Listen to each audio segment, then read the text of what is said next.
Hi everyone, welcome back to my channel. ಇವತ್ತು ಒಂದು weight loss ರೆಸಿಪಿಯನ್ನು share ಮಾಡ್ತಾ ಇದ್ದೀನಿ.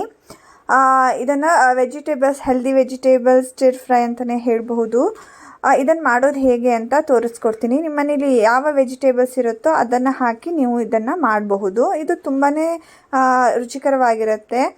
ಇದು ಮಾಡೋದು ಹೇಗೆ ಅಂತ ತೋರಿಸ್ಕೊಡ್ತೀನಿ. ಮೊದಲಿಗೆ ಪ್ಯಾನ್ ಸ್ವಲ್ಪ ಬಿಸಿ ಆದಮೇಲೆ ಇದಕ್ಕೆ ನಾನು 2 ಚಮಚ ಎಣ್ಣೆಯನ್ನು ಹಾಕ್ಕೊಳ್ತಾ ಇದ್ದೀನಿ. ಹಾಗೆ ಸ್ವಲ್ಪ ಬಟರನ್ನು ನಾನಿಲ್ಲಿ ಹಾಕ್ಕೊಳ್ತಾ ಇದ್ದೀನಿ. ಇಲ್ಲಾಂದರೆ ನೀವು ಖಾಲಿ ಬಟರನ್ನು ಸಹ ಯೂಸ್ ಮಾಡಬಹುದು. ನಾನಿಲ್ಲಿ ಸ್ವಲ್ಪ ಬಟರನ್ನೆಲ್ಲ ಹಾಕ್ತಾ ಇದ್ದೇನೆ. ಇವಾಗ ಇದಕ್ಕೆ ಕಟ್ ಮಾಡಿಕೊಂಡಂತಹ ಬೆಳ್ಳುಳ್ಳಿಯನ್ನು ನಾನು ಇದಕ್ಕೆ ಹಾಕ್ಕೊಳ್ತಾ ಇದ್ದೀನಿ. ಬೆಳ್ಳುಳ್ಳಿ ಎಲ್ಲ ಚೆನ್ನಾಗಿ ಫ್ರೈ ಆಗಲಿ. ಚೆನ್ನಾಗಿ ಫ್ರೈ ಆದಮೇಲೆ ಇದಕ್ಕೆ ನಾವು ಕಟ್ ಮಾಡಿಟ್ಕೊಂಡಂತಹ ವೆಜಿಟೇಬಲ್ಸನ್ನೆಲ್ಲ ಹಾಕ್ಕೊಳ್ಳೋಣ. ನಾನು ಇದಕ್ಕೆ ಫಸ್ಟಿಗೆ ಕ್ಯಾಪ್ಸಿಕಮನ್ನು ಹಾಕ್ಕೊಳ್ತಾ ಇದ್ದೇನೆ. ಹಾಗೆ ನಾನು ಇವತ್ತು ಕ್ಯಾಪ್ಸಿಕಮ್ ಹಾಕ್ತಾ ಇದ್ದೇನೆ. ಜೊತೆಗೆ ಕ್ಯಾರೆಟು ಹಾಗೆ ಬೇಬಿ ಕಾರ್ನ ಹಾಕ್ಕೊಳ್ತಾ ಇದ್ದೇನೆ. ಹಾಗೆ ಸ್ವಲ್ಪ ಬ್ರೊಕೊಲಿಯನ್ನು ಹಾಕ್ಕೊಳ್ತಾ ಇದ್ದೀನಿ. ಸ್ವಲ್ಪ ಬೀನ್ಸನ್ನು ಸಹ ನಾನಿಲ್ಲಿ ಯೂಸ್ ಮಾಡ್ಕೊಳ್ತಾ ಇದ್ದೇನೆ. ಅದ್ರ ಜೊತೆಗೆ ಸ್ವಲ್ಪ ಕ್ಯಾಬೇಜನ್ನು ಹಾಕ್ಕೊಳ್ತಾ ಇದ್ದೇನೆ.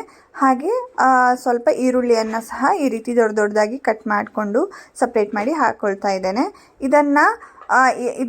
ಇದನ್ನು ಚೆನ್ನಾಗಿ ಫ್ರೈ ಮಾಡ್ಕೊಳ್ಬೇಕು.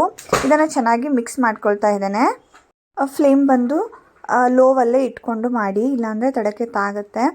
ಸೊ ಅದರಿಂದ ಲೋ ಫ್ಲೇಮಲ್ಲೇ ಇಟ್ಕೊಂಡು ಮಾಡ್ತಾ ಇದ್ದೀನಿ. ಇದಕ್ಕೆ ನಾನು ಸ್ವಲ್ಪ ಉಪ್ಪನ್ನು ನಾನಿಲ್ಲಿ ಹಾಕ್ಕೊಳ್ತಾ ಇದ್ದೇನೆ. ಅದ್ರ ಜೊತೆಗೆ ನಾನಿಲ್ಲಿ ಒರಿಗ್ಯಾನೋ, ಚಿಲ್ಲಿ ಫ್ಲೇಕ್ಸ್, ಅದ್ರ ಜೊತೆಗೆ ಸ್ವಲ್ಪ ಪೆಪ್ಪರ್ ಪೌಡರನ್ನು ಸಹ ನಾನು ಇದಕ್ಕೆ ಹಾಕ್ಕೊಳ್ತಾ ಇದ್ದೇನೆ. ನಿಮ್ಮ ಹತ್ರ ಪನ್ನೀರ್ ಇದ್ದರೆ ಸಹ ನೀವು ಪನ್ನೀರನ್ನು ಸಹ ಯೂಸ್ ಮಾಡಬಹುದು. ಇಲ್ಲ ಕಾರ್ನನ್ನು ಸಹ ಯೂಸ್ ಮಾಡ್ಬೋದು. ಗ್ರೀನ್ ಪೀಸನ್ನು ಸಹ ನೀವು ಇದಕ್ಕೆ ಯೂಸ್ ಮಾಡಬಹುದು. ನಿಮ್ಮ ಹತ್ರ ಯಾವ ವೆಜಿಟೇಬಲ್ಸ್ ಇದೆ ನೀವು ಅದನ್ನು ಹಾಕಿಬಿಟ್ಟು ಮಾಡ್ಕೋಬಹುದು. ಇದು ತುಂಬಾ ರುಚಿಕರವಾಗಿರುತ್ತೆ ತಿನ್ನೋದಕ್ಕೆ. ನಮಗೆ ಇಲ್ಲಿ ಚೆನ್ನಾಗಿ ಬ್ರೊಕೊಲಿ, ಕ್ಯಾಪ್ಸಿಕಮ್ ಎಲ್ಲ ಚೆನ್ನಾಗಿ ಬೇಯಬೇಕು. ಸೊ ಅದರಿಂದ ಇದನ್ನು ಚೆನ್ನಾಗಿ ಮಿಕ್ಸ್ ಮಾಡ್ತಾ ಈ ರೀತಿ ಚೆನ್ನಾಗಿ ಬೇಯಿಸ್ಕೊಳ್ಬೇಕು. ನೀವು ಬೇಯಿಸಬೇಕಾದ್ರೆ ಯಾವುದೇ ರೀತಿ ನೀರನ್ನು ಹಾಕೋದಕ್ಕೆ ಹೋಗಬೇಡಿ. ಇದು ಏನು ಎಣ್ಣೆ ಹಾಕಿದ್ದೀವೋ ಹಾಗೆ ಏನು ಬೆಣ್ಣೆಯನ್ನು ನಾವು ಯೂಸ್ ಮಾಡಿದ್ದೀವೋ ಅದರಲ್ಲೇ ಚೆನ್ನಾಗಿ ಬೇಯುತ್ತೆ.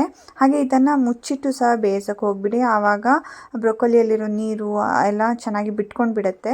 ಸೊ ಅದರಿಂದ ಆದಷ್ಟು ಓಪನ್ ಪ್ಯಾನಲ್ಲೇ ಇದನ್ನು ಫ್ರೈ ಮಾಡೋದಕ್ಕೆ ಟ್ರೈ ಮಾಡಿ.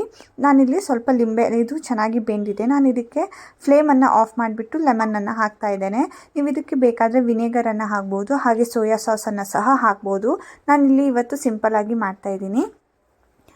ಹಾಗೆ ಇದನ್ನು ಸೈಡ್ ಡಿಶ್ ಆಗಿ ಸಹ ನೀವು ಸ್ಟಾರ್ಟರ್ ಆಗಿ ಸಹ ತಿನ್ಬೋದು. ತುಂಬಾ ರುಚಿಕರವಾಗಿರುತ್ತೆ.